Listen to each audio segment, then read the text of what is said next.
안녕하세요. 황녀의 싸다고 토크 시간입니다. 네, 오늘의 황녀 사연은요.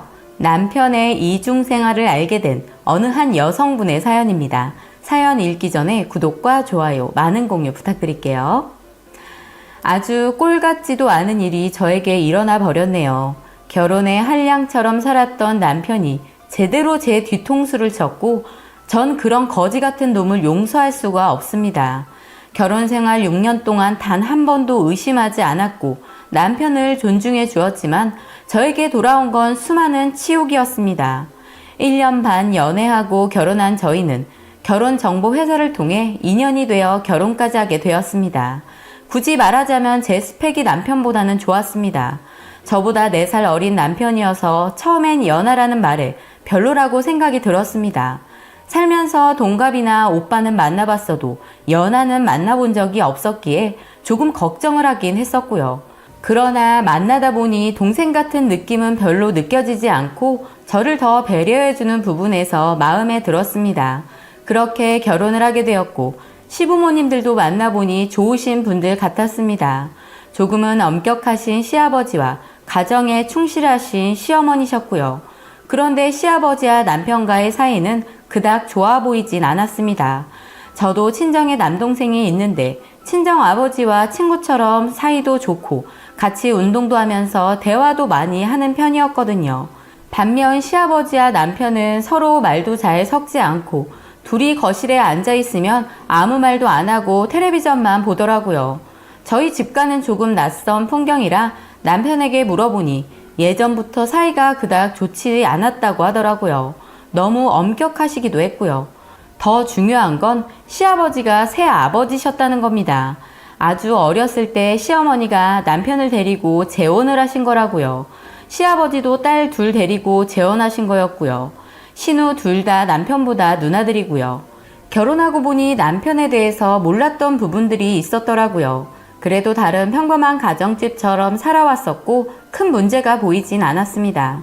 그렇게 남편과 결혼하고 둘 다 회사 잘 다니고 있었는데 갑자기 결혼 3개월 만에 남편이 회사를 그만둔다면서 점심시간에 연락이 왔더라고요.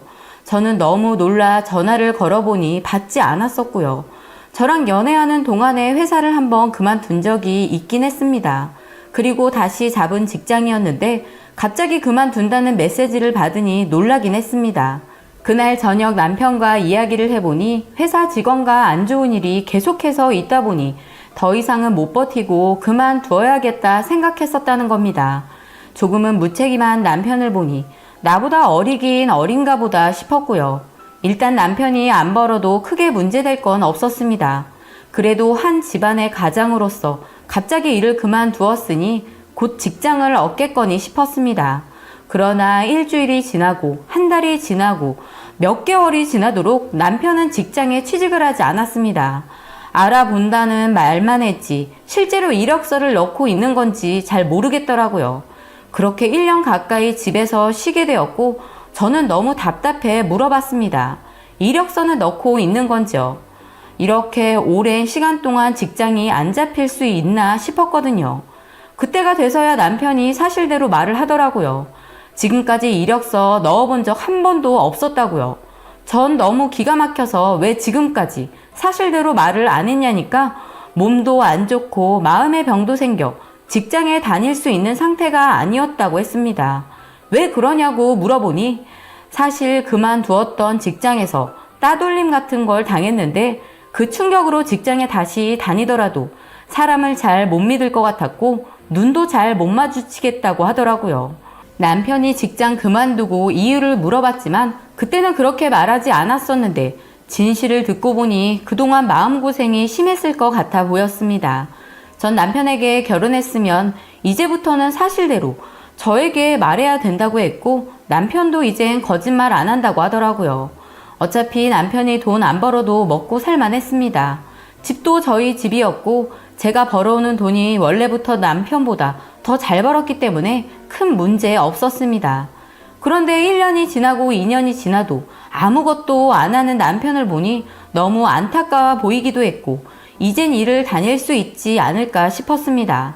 그리고 남편이 집안일을 한다고는 하지만 제 성에 차진 않더라고요. 청소기도 매일 돌리는 것도 아니었고요. 걸레질은 아예 하질 않았습니다.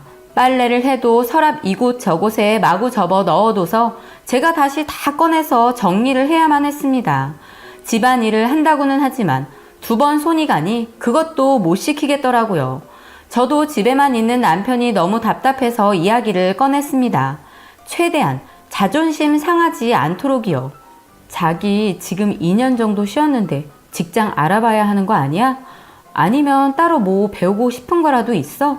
그랬더니 혹시 지금 나 능력 없다고 무시하는 거야? 내가 아직 심적으로 좋지 않아서 쉬고 있는 건데 나 쉬는 게 그렇게 싫어? 아니, 싫다기보다는 자기 아직 나이도 젊은데 집에서 아무것도 안 하고 쉬고만 있으니까 하는 소리지. 내가 자기를 무시하긴 언제 무시했다고 그래. 그런 거 아니야. 내가 집에서 아무것도 안 해?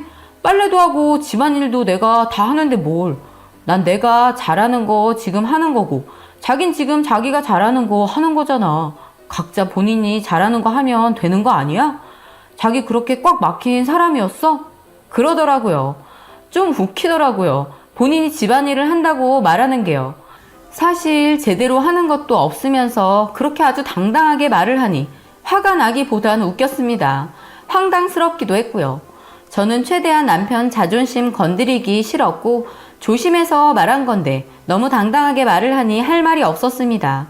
또 시댁에서도 남편 보면 답답해 하셨고요. 왜 사지 멀쩡한데 나가서 일을 해야지 처만 고생 시키냐고요. 사실 틀린 말씀은 아니잖아요. 저도 일이 고되고 힘들지만 제가 좋아서 하는 일이고 집에서 애나 키우면서 가정주부로 살기는 싫었거든요. 또 저희 친정에서도 왜 저 혼자만 바둥거리면서 사냐고 하셨고요.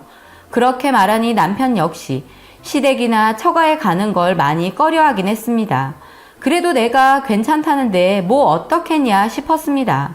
내 남편 내가 먹여 살려야 할 팔자라면 그렇게라도 살면 되지 않는가 싶었고요. 그렇게 시간이 흘렀고 저도 나이를 1살, 2살 먹다 보니 아이에 대한 생각이 조금씩 들기 시작하더라고요. 그래서 남편에게 말했더니 본인은 저랑 지금처럼 이렇게 사는 게 좋다면서 아이에 대한 생각은 전혀 없다고 하더라고요. 딩크족으로 살고 싶다면서요. 저도 딩크족 생각 안 해본 건 아니었거든요. 그래도 결혼했고 남편 닮은 아들이랑 저 닮은 딸 낳고 싶은 마음도 들더라고요. 그런데 남편이 너무 완강하게 반대를 하니 일단 넘어갔습니다. 그렇게 남편이 반백수로 산 지 3년이 지나갈 때쯤 남편이 좀 이상하더라고요. 카드만 쓰던 남편이 현금 인출을 하기도 했었고요. 물어보면 친구들 만나서 썼다고도 했고 친구 누가 급하게 필요해서 빌려줬다는 소리도 했었고요. 저희 통장 잔고야 빵빵했기 때문에 크게 타격 입을 정도도 아니라 그냥 넘어가긴 했습니다.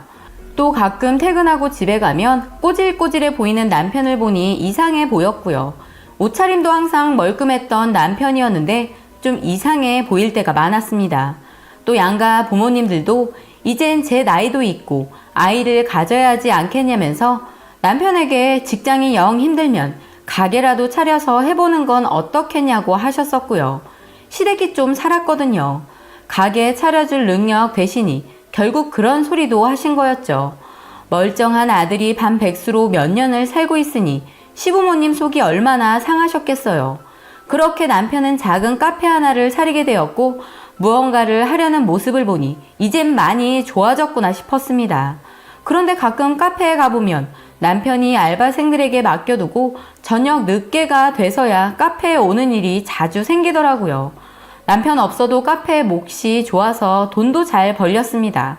그렇게 몇 년을 하다 몇 개월 전 정말 충격적인 사실을 알게 되었습니다. 청천벽력과도 같은 일이 생긴 거죠.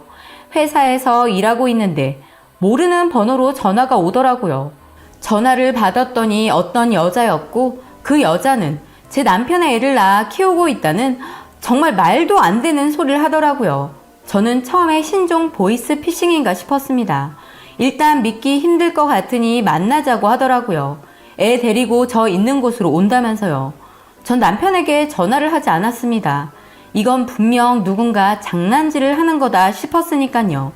그렇게 회사 근처 커피숍에서 기다리는데 웬 젊은 여자가 유모차를 끌고 들어오더니 저에게 다가왔고 제 얼굴을 알고 있는 사람처럼 제 앞자리에 바로 앉았습니다. 저는 곧바로 저한테 전화하신 분인가요? 네, 저 맞아요. 그리고 남편분 애까지 낳았어요. 지금 그걸 말이라고 하세요? 제가 그걸 믿을 것 같아요? 안 믿으실 줄 알고 사진도 가지고 왔어요. 한번 보세요. 그러면서 제 앞에 사진첩을 들이밀더라고요. 전 너무나도 당당한 그 여자의 태도에 떨리는 손으로 사진첩을 받았고 사진첩을 한 장 한 장 확인해 보니 사진 속에 있는 건 바로 남편 놈이었습니다. 더 기가 찬 건 그 사진첩은 그 여자의 만삭 촬영 사진이었고 남산만한 그 여자의 배를 꼭 감싸며 다정하게 무릎 꿇고 있는 놈은 정말 남편 놈이 맞았습니다. 저는 너무 놀라 말이 나오지 않더라고요. 그 여자는 못 믿을 것 같아 다른 것도 가지고 왔다면서 남편이랑 같이 찍은 사진을 더 보여주었고 저는 안 믿을 수가 없었습니다. 저는 그 여자에게 그래서 지금 절 왜 찾아오신 거예요? 원하는 게 있어서 찾아온 거 아니세요? 눈치 없으신 줄 알았는데 빠르시네요. 오빠랑 이혼해주세요. 저 임신까지 해서 오빠 애까지 낳았잖아요. 언니는 그냥 오빠랑 결혼해서 한 집에서 살 뿐이지. 이혼 도장만 찍으면 끝인 사이잖아요. 우리 애는 아직 호적에도 못 올렸어요. 오빠가 이혼한다는 말만 계속했는데 약속도 안 지켜서 제가 직접 찾아온 거예요. 언니는 능력도 있고 오빠랑 이혼해도 다른 사람 만나면 되시잖아요. 제발 이혼해주세요. 부탁드릴게요. 전 그 여자의 말을 듣고 아무 말도 할 수 없었습니다. 그 여자 말이 틀린 게 하나도 없었으니까요. 사실 제가 남편과 결혼해서 같이 살았지만 각자의 프라이버시를 존중했기 때문에 전 남편이 뭘 하고 다니는지 관심조차 없었습니다. 제 일에만 빠져 살았으니까요. 그렇다고 남편을 의심하거나 한 적도 없었고요. 그냥 믿었거든요. 언제나 다정한 남편이 좋았고 이런 게 내 삶이라고만 생각했지 남편이 밖에서 이러고 다니는 줄은 꿈에도 몰랐습니다. 전 애도 데리고 온 그 여자에게 아무 말도 하지 못한 채 집으로 돌아왔고 저녁이 돼서야 남편이 왔더라고요. 저는 남편에게 단도직입적으로 말했습니다. 이혼하길 원하냐고요. 남편은 놀랐는지 무슨 소리냐고 했지만 제 얼굴을 본 남편은 이미 제가 모든 사실을 알고 있다는 걸 직감했는지 무릎을 꿇고 빌기 시작했습니다. 모든 사실을 있는 그대로 말하라고 했고 남편은 쿨한 제 성격을 알기에 하나도 빠짐없이 나불거리기 시작했습니다. 결혼 전부터 알던 동생이었고 우연히 다시 만나게 되면서 임신까지 하게 되었다고요. 생긴 아이를 지울 수는 없었다면서 그동안 몇 년을 그 아이 때문에 밖에 나가 몰래 배달 알바를 했었다면서요. 정말 기가 찼습니다. 저에게는 뻔뻔하게 애는 필요도 없고 저와 평생 이대로 살고 싶다고 해놓고 밖에 나가선 별짓 다 하고 다녔다는 소리를 듣는데 순간 눈이 돌아가더라고요. 아무리 이성적인 사람이라고 하더라도 앞에 큰일이 닥치게 되니 이성이고 뭐고 눈에 뵈는 게 없었습니다.